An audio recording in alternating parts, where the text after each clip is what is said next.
I didn't think I was tired, but I think it just hit.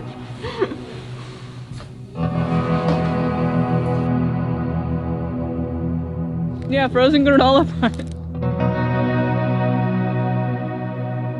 I'm Carrie Boyevich. I'm a research scientist at NASA Goddard and the project scientist for NASA SNOWX 2023. We're here in Alaska in Fairbanks measuring snow in the boreal forest.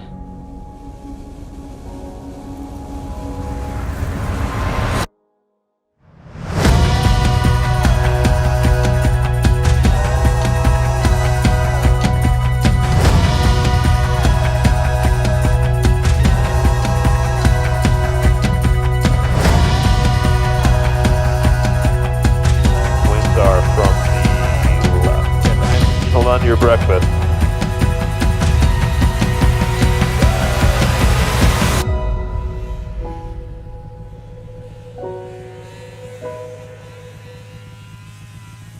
We're in Creamersfield Farmers Loop research site right now. We have 3 sites here in Fairbanks, and then we have 2 sites on the North Slope in the tundra.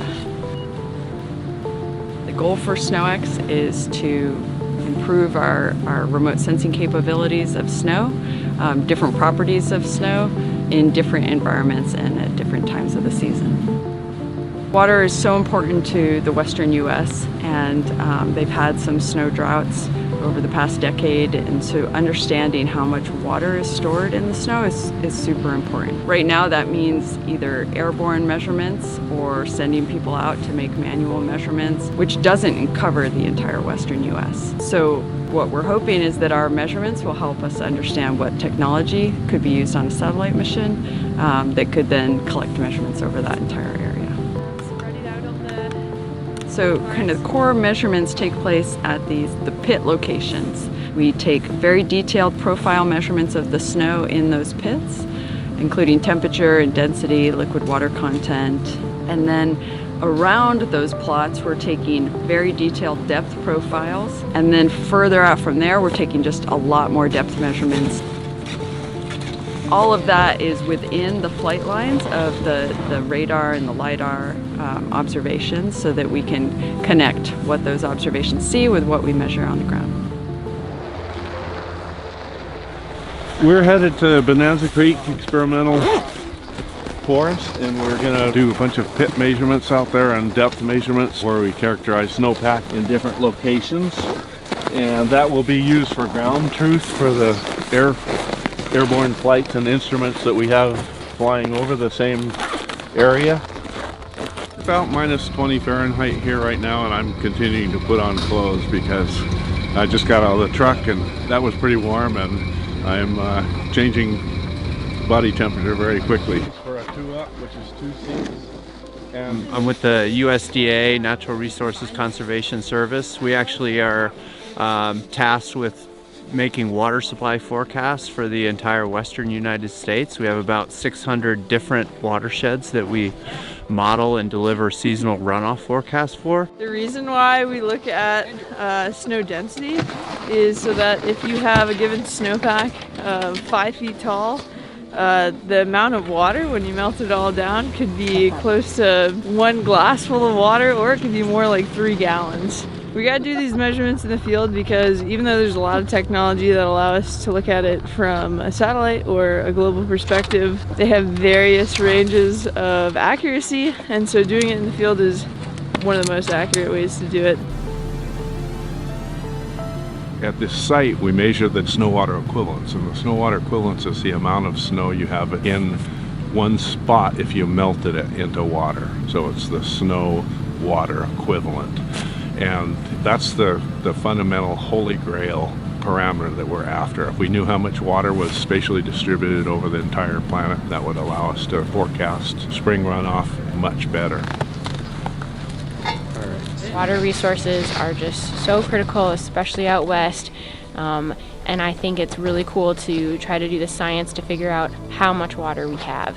Looking at the snow depth, so the height of the snow from the ground. And I'm putting my ruler in the same spot we took the other measurement so that we can have 2 data sets. I also then look up and note if we have a canopy kind of covering the surface or intercepting the surface, because that's an important note for our pilots who are looking over and trying to measure the snow as well with the airborne LiDAR. So as part of SNOWX, we are conducting these airborne experiments, collecting active and passive microwave radar data. And we are only one part of the whole effort. You see the lines on the down below, lots of lines. I think that's essentially the handiwork of the ground crew, trying to validate measurements. First crossing. Whiskey Fairbanks approach radar contact, center left down, runway 2 right. My name is Batu, I'm from NASA Goddard Space Flight Center, and I am the PI for the SWISAR instrument. It's called Snow Water Equivalent Synthetic Aperture Radar Radiometer. It's very similar to how a bat transmits sound waves as it's flying around, and then listens to the echoes, trying to make sense of the world, the three-dimensional world around it. We do the same thing with just the microwaves, so our waves travel at the speed of light, they come back to the antenna, we collect them, and we process those echoes to make sense of the 3D world. It is in conjunction with the ground measurements that the field teams are doing. They're digging snow pits and collecting other snow observations for these to validate what these radar and radiometer is seeing. We are walking to our snow pits and the tower radar instruments. It's super cold. The surface temperature was minus 34, 35 Celsius this morning. So coldest day of the campaign so far.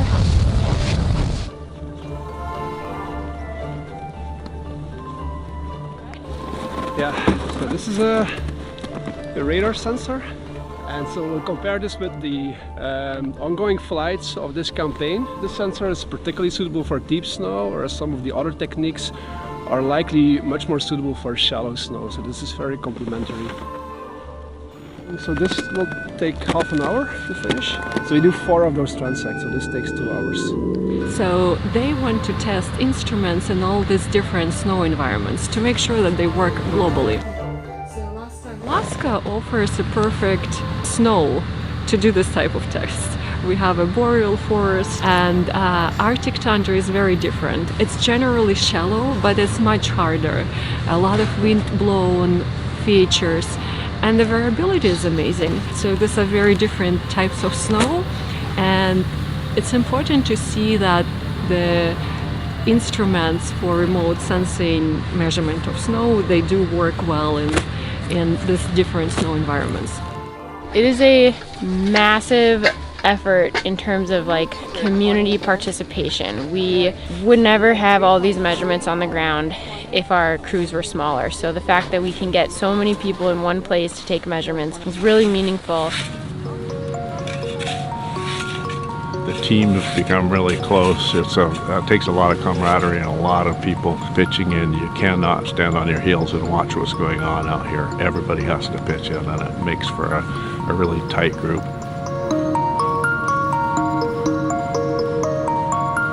Working out in these conditions it's just physically demanding. It's super cold. Here in the boreal forest, the snow was very light and fluffy, and we were tromping around in the woods on snowshoes. I mean, really in the woods, off trail, and it was just very physically demanding.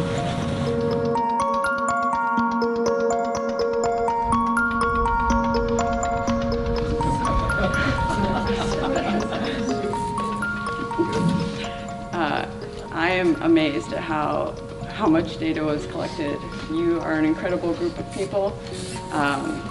This was super, just a super opportunity and a really great experience to be part of. So I appreciate all of the hard work, and it was not easy. I heard somebody say like, wow, you guys work really hard for this data, and I thought, yeah, this is a lot of work.